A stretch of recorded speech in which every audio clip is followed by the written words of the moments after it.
30 years ago, the movie Independence Day was released. I saw it in the theater and it was fantastic.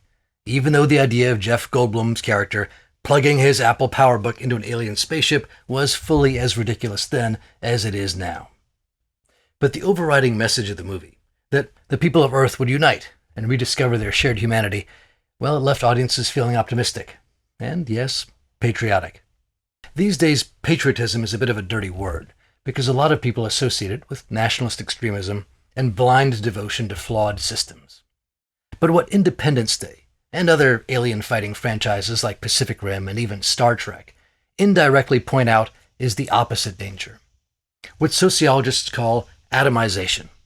The tendency for a society to fracture from a functional whole into a mass of isolated individuals and tribal factions who don't have anything in common, who don't trust each other, and who don't feel a sense of belonging to a meaningful whole.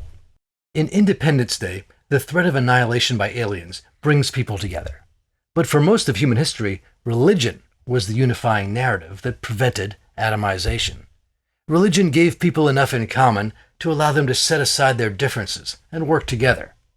Now, according to Emil Durkheim, the founder of modern sociology, pluralistic societies like ours aren't unified by religion anymore, rather by secular beliefs, such as the American idea that our nation should protect our rights to life, liberty, and the pursuit of happiness.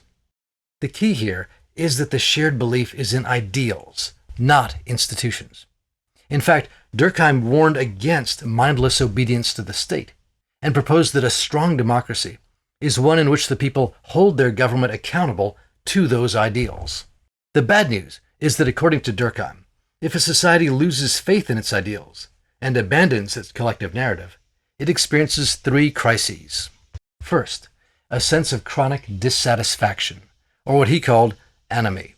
Without a cohesive set of shared beliefs, people feel isolated, disillusioned, and hopeless. This widespread sense of despair ties into the next crisis, which is a sharp rise in suicide. When people no longer feel that their society has value or is worth fighting for, they literally have less to live for. They also lack the sense of emotional support and belonging that comes from being part of a broader community. Finally, Durkheim warned that a population without unifying beliefs would be vulnerable to tyranny. In his view, a healthy society doesn't just rally around a flag, it maintains a strong network of civic groups and community organizations. These secondary institutions allow the people to resist domination by powerful entities like the government and corporate conglomerates. The central paradox here is that a strongly patriotic society is actually more able to keep its government in check than a society that feels cynical and hostile. In other words, healthy patriotism doesn't mean unquestioningly accepting whatever our government does. For us in the United States, it means believing in the values of liberty and justice for all, trusting that your neighbors believe in the same values, even if they have a different opinion about what they mean, and being willing to work together to ensure that the country lives up to those values. Today, as our society fractures and experiences crises that do resemble what Durkheim predicted, it seems to me that President Whitmore's speech from Independence Day is no longer about fighting aliens, but about rising to the real challenges we face. And I believe we can. As he said, we can't be consumed by our petty differences anymore. We will not go quietly into the night. We're going to live on. We're going to survive. Today, we celebrate our Independence Day. Happy 4th of July, everyone.